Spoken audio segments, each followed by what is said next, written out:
ചരിത്രത്തിലെ ഏറ്റവും പ്രധാനമായ ഒരു യാത്രയുടെ കഥ പറയാം. ഒരു ചെറിയ യാത്രാസംഘം ബാബിലോണിയയിൽ നിന്ന് യാത്ര പുറപ്പെടുകയാണ്. ആ യാത്രാസംഘത്തിൻ്റെ നേതാവ് മറ്റാരുമല്ല, പ്രവാചകൻ ഇബ്രാഹിം നബി അലൈഹിസ്സലാം, ഭാര്യ സാറ, സഹോദരൻ നാഹൂർ, അദ്ദേഹത്തിൻ്റെ ഭാര്യ മലക്ക, സഹോദരപുത്രൻ ലൂത്ത് അലൈഹിസ്സലാം, പ്രായമായ പിതാവ് തറാഹ് എന്നിവരുമുണ്ട്. യാത്ര തുടങ്ങി അധികം വൈകും മുമ്പേ പിതാവ് തറാഹ് മരണപ്പെട്ടു. പിതാവിൻ്റെ അന്ത്യകർമ്മങ്ങൾ നിർവഹിച്ച ശേഷം ആ സംഘം വീണ്ടും മുന്നോട്ട് നീങ്ങി. ഇതൊരു സാധാരണ യാത്രയായിരുന്നില്ല, അള്ളാഹുവിൻ്റെ മാർഗത്തിലുള്ള ഹിജറയായിരുന്നു അത്. ഇബ്രാഹിം നബി അലൈഹിസ്സലാം തൻ്റെ ജീവിതത്തിലെ ഏറ്റവും വലിയ അഗ്നിപരീക്ഷണം അതിജീവിച്ചതിന് തൊട്ട് പിന്നാലെയായിരുന്നു ഈ ഹിജ്റ. അദ്ദേഹം തൻ്റെ ജനതയെ തൗഹീദിലേക്ക്, അതായത് ഏകദൈവ വിശ്വാസത്തിലേക്ക് ക്ഷണിച്ചിരുന്നു. വിഗ്രഹാരാധനയും സൂര്യൻ, ചന്ദ്രൻ, നക്ഷത്രങ്ങൾ തുടങ്ങി പ്രകൃതി ശക്തികളെ ആരാധിക്കുന്നതും അവസാനിപ്പിക്കാൻ അദ്ദേഹം ആവശ്യപ്പെട്ടു. എന്നാൽ ജനങ്ങൾ അദ്ദേഹത്തിൻ്റെ വാക്കുകൾ നിരാകരിച്ചു. അവർ ചന്ദ്രൻ്റെയും നക്ഷത്രങ്ങളുടെയും പേരിൽ വലിയ വലിയ ക്ഷേത്രങ്ങൾ നിർമ്മിക്കുകയും പൂർണ്ണചന്ദ്രൻ ഉദിക്കുന്ന ദിവസങ്ങളിൽ വലിയ ആഘോഷങ്ങൾ കൊണ്ടാടുകയും ചെയ്തു. ബിംബാരാധന അവരുടെ മനസ്സുകളെ അത്രമേൽ കീഴടക്കിയിരുന്നു. അങ്ങനെയിരിക്കെയാണ് ആ നാട്ടിൽ വർഷത്തിലൊരിക്കൽ നടക്കുന്ന വലിയ ഉത്സവം വന്നെത്തിയത്. നമ്രൂദ് രാജാവ് ഭരിക്കുന്ന ആ നാട്ടിലെ ജനങ്ങളൊക്കെ വലിയൊരു മൈതാനിയിൽ എത്തിച്ചേരും. എന്നിട്ട് അവിടെ മദ്യപിച്ചും നൃത്തം ചെയ്തും ആഘോഷിക്കാൻ തുടങ്ങി. ഇബ്രാഹിം നബി അലൈഹിസ്സലാം അതിൽ നിന്ന് വിട്ടുനിന്നു. ആഘോഷങ്ങളൊക്കെ കഴിഞ്ഞ് നേരം ഇരുട്ടിയപ്പോൾ ബിംബങ്ങളെ വണങ്ങാനായി ചിലർ വലിയ പ്രാർത്ഥനാ ഹാളിലേക്ക് കയറി. എന്നാൽ അകത്ത് കണ്ട കാഴ്ച അവരെ ഞെട്ടിക്കുന്നതായിരുന്നു. അവിടുത്തെ വിഗ്രഹങ്ങളെല്ലാം തകർന്ന് തരിപ്പണമായി നിലത്ത് കിടക്കുന്നു. എന്നാൽ കൂട്ടത്തിലെ ഏറ്റവും വലിയ വിഗ്രഹത്തിന് മാത്രം ഒന്നും പറ്റിയിരുന്നില്ല.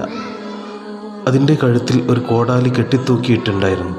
ജനങ്ങൾ പരസ്പരം വിളിച്ചു പറഞ്ഞു, ഇതാ ആ ചെറുപ്പക്കാരൻ ഇബ്രാഹിം തന്നെയായിരിക്കും ചെയ്തത്. വൈകാതെ ഇബ്രാഹിം നബി അലൈഹിസ്സലാം പിടിക്കപ്പെടുകയും പരസ്യമായ വിചാരണയ്ക്ക് വിധേയനാവുകയും ചെയ്തു. ഈ രംഗം വിശുദ്ധ ഖുർആൻ സൂറത്ത് അംബിയയിലൂടെ മനോഹരമായി വിവരിക്കുന്നുണ്ട്. അവർ ചോദിച്ചു, ഓ ഇബ്രാഹിം, നീയാണോ നമ്മുടെ ആരാധ്യന്മാരോട് ഇത് ചെയ്തത്? അപ്പോൾ ഇബ്രാഹിം നബി അലൈഹിസ്സലാം ബുദ്ധിപൂർവ്വം മറുപടി നൽകി. അദ്ദേഹം പറഞ്ഞു, എന്നാൽ അത് അവരിലുള്ള ഈ വലിയവൻ ചെയ്തതാണ്. അവൻ സംസാരിക്കുമെങ്കിൽ നിങ്ങൾ അവനോട് ചോദിച്ചു കൊള്ളുവിൻ. ഈ ഒരു വാക്ക് അവരെ പൂർണ്ണമായും ഉത്തരമുട്ടിച്ചു. വിഗ്രഹങ്ങൾക്ക് സംസാരിക്കാൻ കഴിയില്ലെന്ന് അവർക്കറിയാമായിരുന്നു. ചിലർക്ക് ഉള്ളിൽ സ്വയം കുറ്റബോധം തോന്നിയെങ്കിലും അവരുടെ അഹങ്കാരം അതിനെ മറികടന്നു. കോപാകുലരായ ജനങ്ങൾ വിളിച്ചുകൂവി, ഇവനെ നിങ്ങൾ ചുട്ടരിക്കുവിൻ. നമ്രൂദ് രാജാവ് ഇബ്രാഹിം നബി അലൈഹിസ്സലാമിനെ തീയിലെറിയാൻ ഉത്തരവിട്ടു. വലിയൊരു കുഴിയുണ്ടാക്കി ദിവസങ്ങളോളം വിറക് ശേഖരിച്ച് അവർ തീ കൊളുത്തി. ആ തീ വളരെ ശക്തിയുള്ളതായിരുന്നു. അതിൻ്റെ കൊടും ചൂട് കാരണം അന്തരീക്ഷത്തിലൂടെ പക്ഷികൾക്ക് പോലും പറക്കാൻ കഴിയുമായിരുന്നില്ല. അവർ പ്രവാചകനെ ആളിക്കത്തുന്ന ആ അഗ്നിയിലേക്ക് വലിച്ചെറിഞ്ഞു.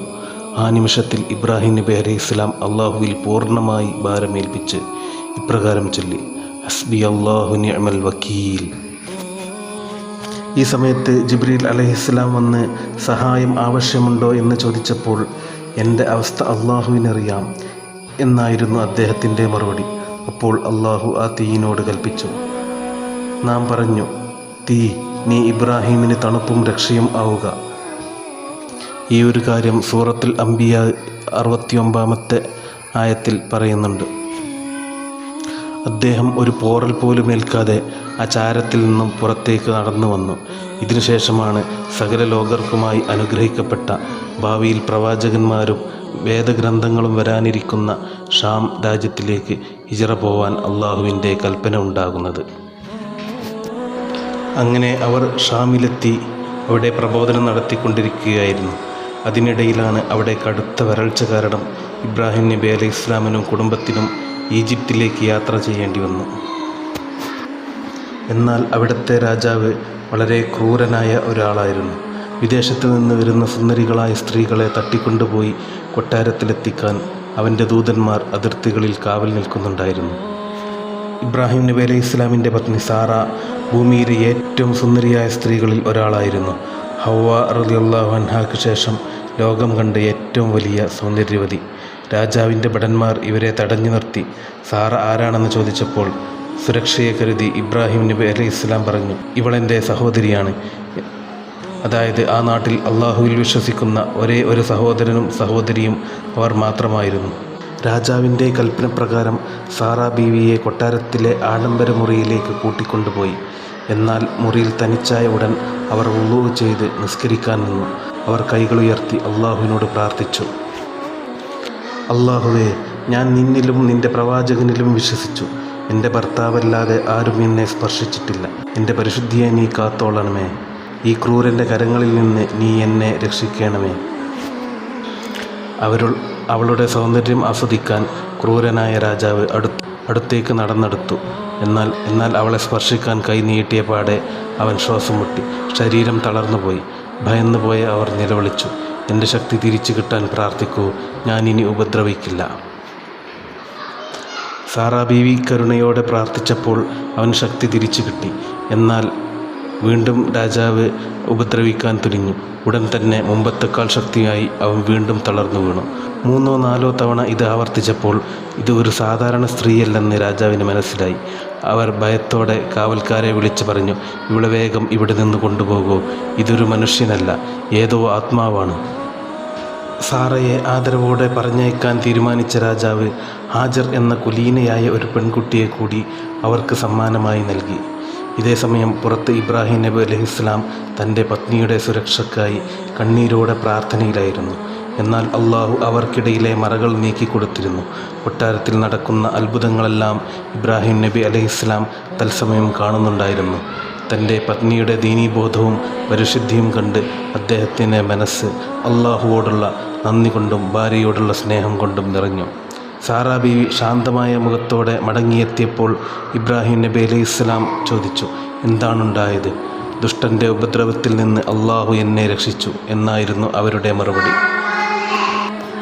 അന്ന് കൊട്ടാരത്തിൽ നിന്നും സാറാ ബീവിയോടൊപ്പം ഉണ്ടായിരുന്ന ആ പെൺകുട്ടി ഹാജറ റളിയല്ലാഹു അൻഹ ചരിത്രത്തിലെ മഹതിയായ ഒരു വനിതയായി മാറാൻ പോവുകയായിരുന്നു. അവർ പ്രവാചകൻ ഇസ്മായിൽ നബി അലൈഹിസ്സലാമിൻ്റെ മാതാവും വലിയ ഒരു ജനതയുടെ മാതൃത്വവുമായി മാറി.